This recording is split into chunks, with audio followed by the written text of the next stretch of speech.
नमस्कार, मेरे इस YouTube चैनल पर आप सभी का हार्दिक स्वागत है, अभिनंदन है। आज मैं आपको रेशम से संबंधित कुछ प्रश्नों को पूछ रही हूँ, ऑप्शन दे रही हूँ। आप करेक्ट आंसर बताएं कि आपका आंसर क्या है। तो आप ये देखिए करेक्ट आंसर क्या है, बगैर समय गंवाए हुए, क्योंकि बेटा समय न तो आपके पास है और नहीं हम समय हमारे पास है। हमारे पास भी अभी खूब काम है। कॉलेज की मैं एक्टिंग प्रिंसिपल हूँ, तो बहुत सारे काम हमें करने पड़ते हैं।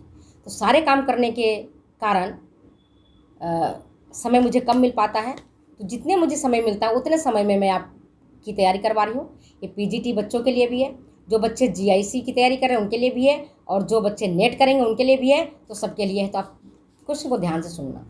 रेशम के प्राचीन नाम थे पट, पहला ऑप्शन पट, दूसरा पीताम्बर, तीसरा केटजा और चौथा उपरोक्त सभी। रेशम के प्राचीन नाम थे। प्राचीन नाम रेशम के कौन से थे? पट या पीताम्बर या केटजा या उपरोक्त सभी। करेक्ट आंसर इज उपरोक्त सभी। प्राचीन समय में रेशम को रेशमी वस्त्र को पट, पीताम्बर, केटजा, टसर, चिनपट, पट वस्त्र इत्यादि नामों से जाना जाता था। समझ गए? क्वेश्चन नंबर 2, भारत में रेशम उत्पादन की दृष्टि से मशहूर है। भारत में रेशम उत्पादन की दृष्टि से मशहूर है। कुछ स्टेट का नाम बोल रही हूँ, बताना करेक्ट कौन सा है। मैसूर या उत्तर प्रदेश या झारखंड या Bihar. Correct is Mysore. Mysore silk बहुत फेमस है। मैसूर सिल्क की साड़ियाँ 8,000 10,000 से नीचे की नहीं आती हैं, स्टार्ट ही नहीं होती हैं। अत्यंत हल्की पतली हैं। कभी मैं पहनूंगी तो आपको दिखा दूंगी। आज कुछ बच्चे ने मुझसे पूछा था कि मैडम आप कौन सी साड़ी पहनते हो, बता दो। तो आज बेटा मैंने लखनवी साड़ी पहनी है, लखनऊ की चिकनकारी। लखनऊ की चिकनकारी आज मैंने पहनी है, तो मैं आपको दिखा भी दे रही हूँ। मैं आपकी हर बातों को मानती हूँ और आपकी सुझावों को मैं दिल से लगाती हूँ। तो आप ये देख लीजिए, ये लखनऊ की चिकनकारी है और मैंने इसके बारे में डिटेल्स आपको बताया हुआ है। ये लखनऊ की चिकनकारी। आज जो मैंने साड़ी पहनी है उसकी आँचल ये है, और बॉर्डर तो आप देख ही रहे हो, साइड में ये मेरा बॉर्डर है। ठीक है, तो आपके प्रश्नों का जवाब भी मैंने दे दिया। अच्छा, तीसरा प्रश्न है, मूंगा सिल्क प्रसिद्ध है। मूंगा सिल्क प्रसिद्ध है कहाँ का?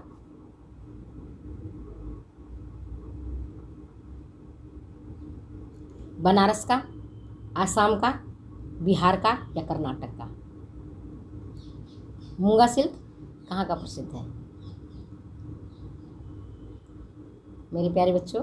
मूंगा सिल्क प्रसिद्ध है आसाम का, और आसाम में ही एरी सिल्क का भी उत्पादन होता है। ठीक है, तब क्वेश्चन नंबर 4 देखो। एक बच्ची ने पूछा था हमसे कमेंट बॉक्स में, इसका आंसर मैं दे रही हूँ। किस अवस्था से रेशम के कीड़ों से तंतु बनने लगता है? किस अवस्था से? तो आपको पता है रेशम के कीड़ों की 4 अवस्थाएं हैं। कौन कौन से? अंडा, लार्वा, प्यूपा और लास्ट में आता है कीड़ा, वॉर्म। इसका जो बनना शुरू होता है वो लार्वा अवस्था से। लार्वा रेशम का जो लार्वा अवस्था में तो ये अंडा छोटा रहा, उसके नेक्स्ट स्टेज लार्वा हुआ, और थर्ड स्टेज जो इसका होता है प्यूपा। प्यूपा के स्टेज में ही ये खूब पत्तियों को खाता है। अपनी वजन से कितने अधिक गुना ये खा लेता है पत्तियाँ, धनाधन पत्तियाँ खाता है, और खाने के बाद ये खूब तेजी से बढ़ता है। और इसके मुख छिद्रों के पास 2 ग्रंथियाँ होती हैं, और इन छिद्रों से तरल पदार्थ के रूप में लार निकलता है, और इनमें से एक होता है सेरिसिन, दूसरा होता है फाइब्रिन, और यही लार वातावरण में सूख जाता है और रेशा बन जाता है। तो करेक्ट आंसर क्या हुआ आपका? किस अवस्था में? प्यूपा में। कौन सी अवस्था हुआ करेक्ट? करेक्ट अवस्था ये प्यूपा, और यही से रेशा बनना शुरू होता है। इसके बाद जब रेशा बन जाता है तो क्या करता है, ये सो जाता है, चुपचाप से आराम करने लगता है और फिर इसके ऊपर सेरिसिन का एक कोट बन जाता है। इसी अवस्था में इसको अब कोकून कहते हैं। इसी अवस्था में इसको कलेक्ट कर लेते हैं और फिर इसको कलेक्ट करने के बाद इसको अपनी जो प्रक्रिया है रेशम बनाने की, उस तरह से इसको कोकून को मार देते हैं गर्म भाप में या गर्म पानी में और फिर रेशा को तैयार करते हैं। ठीक है। क्वेश्चन नंबर 5 देखो, गोंद को ढीला करने के लिए कोकूनों को गर्म पानी में डालते हैं, गर्म तेल में डालते हैं या रासायनिक पदार्थों में डालते हैं या इनमें से कोई नहीं। करेक्ट आंसर क्या है, इसको गर्म पानी में डालते हैं। गर्म पानी में डालने से कीड़े जो कोकून के भीतर जीवित प्यूपा है वो मर जाता है। ठीक है। और इसके ऊपर जो तंतु है उसको ब्रश करके पता चल जाता है कि कहाँ इसका छोर है। जैसे अपन व्यवहारिक रूप में भी देखो, अपन सिलाई वगैरह करते हैं तो रील में धागा कहीं इधर उधर हो जाता है। आप लोग क्या करते हो मुझे नहीं पता, मैं क्या करती हूँ कि जब धागा नहीं दिखता है तो मैं अपने उंगलियों से इस तरह से फेरती हूँ चारों तरफ। फेरने पर उसका जो छोर है वो मुझे पता चल जाता है। इसी तरह से जो कोकून है, कोकून को गर्म पानी में या गर्म भाप में भिगोते हैं, डाल देते हैं तो अंदर का कीड़ा मर गया और उसके ऊपर जो है ना, और गोंद भी ढीला हो जाता है। 2 फायदे होते हैं। और जो उसका रेशा जो बन गया सूख करके, उसका छोर पता चलता है। ब्रश से ऐसे इस तरह से करते हैं ना, तो झाड़ते हैं तो उसको मिल जाता है उसका छोर। ठीक है। और ब्रश फेर करके उसका छोर को प्राप्त कर लेते हैं। नेक्स्ट क्वेश्चन नंबर है, गोंद हटाने से रेशम के रेशे, गोंद हटाने से एक प्रक्रिया है रेशम निर्माण की, तो उसका क्वेश्चन नंबर 6 है, गोंद हटाने से रेशम के रेशे पहला कमज़ोर हो जाते हैं, दूसरा मजबूत हो जाते हैं, तीसरा मुलायम और आकर्षक हो जाते हैं, चौथा केवल पहला और तीसरा।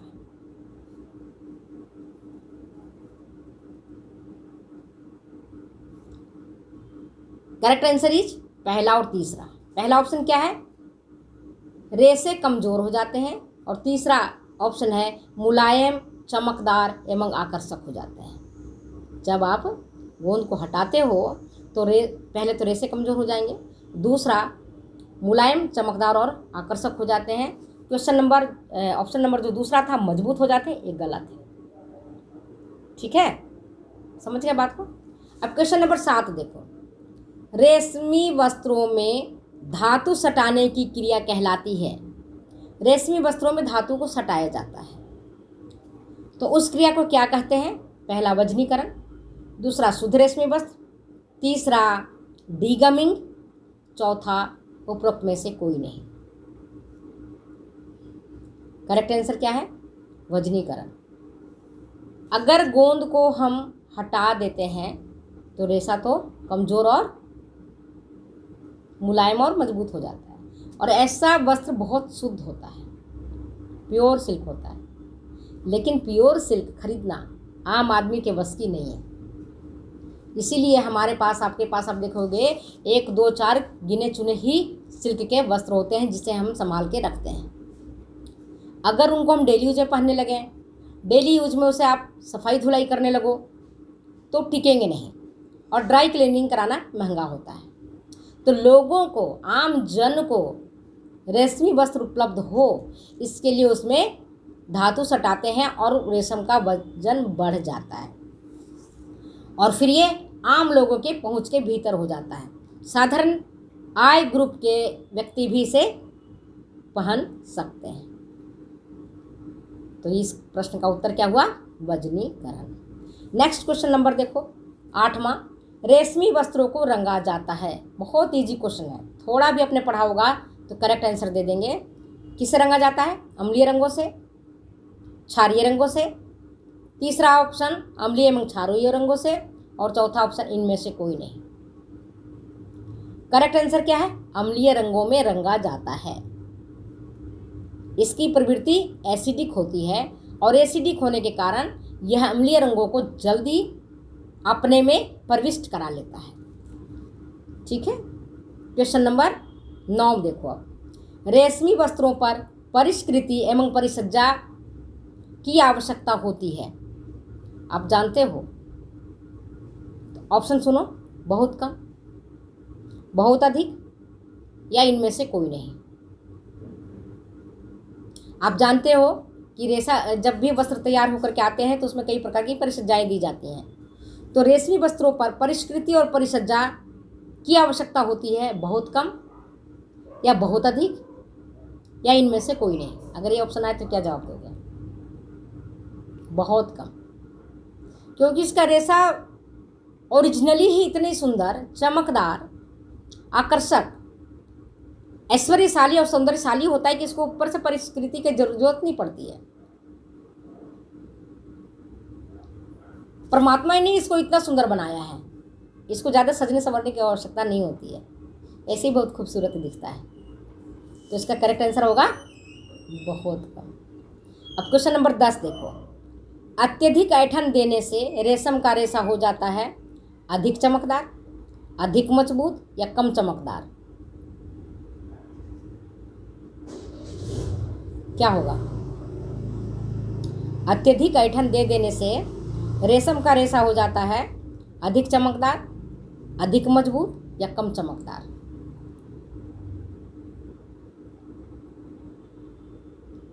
इसका आंसर है अधिक मजबूत हो जाता है और चमक इसकी कम हो जाती है।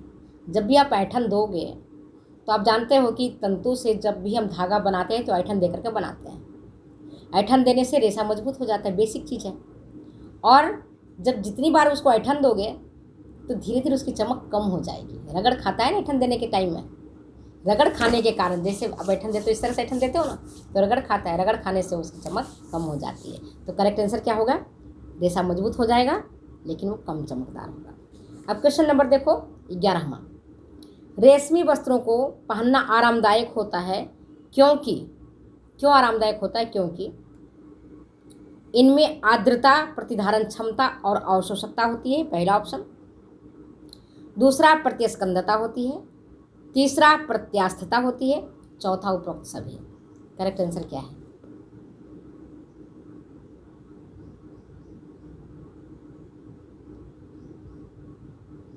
इनमें आर्द्रता, प्रतिधारण क्षमता और अवशोषकता होती है। यह 10% तक नमी को अवशोषित रखता है और इस कारण ये पहनने में आरामदायक होता है। नेक्स्ट क्वेश्चन नंबर आपका 12वां देखती हूँ क्या है। रेशमी रेशों में ताप सहने की क्षमता, हीट, इम्पॉर्टेंट है, कभी एग्जाम में आ सकता है और बहुत बेसिक क्वेश्चन है, एवरेज क्वेश्चन ही कहोगे। तो रेशमी रेशों में ताप सहने की क्षमता सूती वस्त्रों से अधिक होती है, या ऊनी वस्त्रों से अधिक होती है, या ऊनी वस्त्रों से कम होती है, या लिनन से अधिक होती है? अब सब गृहिणियों सबको पता होगा क्वेश्चन। क्या आंसर? अपन प्रेस करते हैं घर में कपड़ों को, आयरन में देखते हो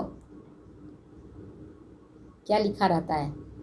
आजकल तो घुमाने वाला है ना ऑटोमेटिक, कितनी गर्म चाहिए, खाली आप सेट कर दो किस फाइबर के लिए है, कॉटन के लिए है कि लिनन के लिए है, रेयन के लिए है या रेशम के लिए है? करेक्ट आंसर क्या है? ऊनी रेशों से भी कम होती है। इसीलिए रेशमी वस्त्रों को कभी भी डायरेक्ट हीट में हमें प्रेस नहीं करना चाहिए। अगर प्रेस करोगे तो चमक कम हो जाएगी। इसके ऊपर हल्का सूती कपड़ा रख करके और फिर उसको प्रेस करो तो नीचे उसको बहुत कम ताप की आवश्यकता होती है। ठीक है। अब अगर आप ज़्यादा तापक्रम पर करोगे तो उसका रंग भी बदरंग हो जाएगा। अब चलो क्वेश्चन नंबर 13वां। रेशमी वस्त्रों पर लगे दाग धब्बे आसानी से छूटते हैं, कठिनाई से छूटते हैं, या छूटते ही नहीं है? करेक्ट आंसर क्या है? करेक्ट आंसर है रेशमी वस्त्रों पर लगे दाग धब्बे आसानी से छूट जाते हैं क्योंकि इनके रेशे चिकने होते हैं और चिकना होने के कारण जब भी कोई दाग धब्बा हुआ, धूल कण हुआ, फट नीचे उतर जाता है, चिपकता ही नहीं है उसके ऊपर। दाग धब्बे भी बड़ी आसानी से छूट जाते हैं। नेक्स्ट क्वेश्चन नंबर 15वां। उत्पादित रेशम कहलाता है, उत्पादित रेशम कहलाता है, ऑप्शन सुनो, शहतूत के पेड़ पर पलने वाले कीड़े से प्राप्त रेशम, या स्वनिर्मित रेशम, या कता हुआ रेशम, या इनमें से कोई नहीं। करेक्ट आंसर क्या है? करेक्ट आंसर है शहतूत के पेड़ पर पलने वाले कीड़े से प्राप्त रेशम। This is the correct answer. उसको आप कल्टीवेट करते हो, पालते हो मलबेरी की पत्तियों को खिला करके, इसलिए कहलाता है उत्पादित रेशम। अब क्वेश्चन नंबर 16वां, अरंडी के पेड़ों पर पलने वाले कीड़े से प्राप्त रेशम कहलाता है। अरंडी के पेड़ों पर पलने वाले कीड़े से प्राप्त रेशम कहलाता है कहाँ? 4 ऑप्शन है, एरी रेशम, टसर रेशम, या मूंगा रेशम, या उत्पादित रेशम। करेक्ट आंसर है कौन सा? एरी रेशम। ये खास करके बंगाल और आसाम में अधिक मिलता है। इसका रंग भी पीला होता है। और मूंगा रेशम जो होता है ओक के पेड़ पर पलता है। ओक। एरी का रेशम जो अरंडी है, कैस्टर है ना, अरंडी के पेड़ पर पलता है। कई जगहों में इसको रेण भी बोलते हैं। इसकी पत्तियां भी कितनी महत्वपूर्ण होती है, उसमें रेशम कीड़ा भी अरंडी के पत्तों को खा करके पलता है। तो अगर ये वीडियो आपको अच्छी लगती है तो प्लीज़ शेयर करें, कमेंट करें, सब्सक्राइब करें, लाइक करें। आपका कमेंट हमें उत्साहवर्धन करता है और मैं आगे की वीडियो बनाने के लिए प्रोत्साहित होती हूँ। जब आप वीडियो देखते हो, कमेंट करते हो, मुझे भी अच्छा लगता है। कई बार आप देखते होंगे मैडम बहुत दिनों से जवाब नहीं दे पा रही हैं, तो बेटा इसके कारण अत्यधिक व्यस्तता हो जाती है और कई बार आपकी उतनी जीबी रहता नहीं है, ख़त्म हो जाता है। तो एक कारण ये भी है, दूसरी व्यस्तता सबसे बड़ा रीज़न है जिसके कारण मैं आपको जवाब नहीं दे पाती। लेकिन जैसे ही मुझे फुर्सत मिलता है हम आपके कमेंट्स देखते हैं और मौका पाकर के मैं आपको जवाब देती हूँ। तो कमेंट करना, लाइक करना, शेयर करना बिल्कुल मत भूलना। फिर all the best for exam. फिर मिलते हैं अगले वीडियो में अगले एपिसोड के साथ। Thank you.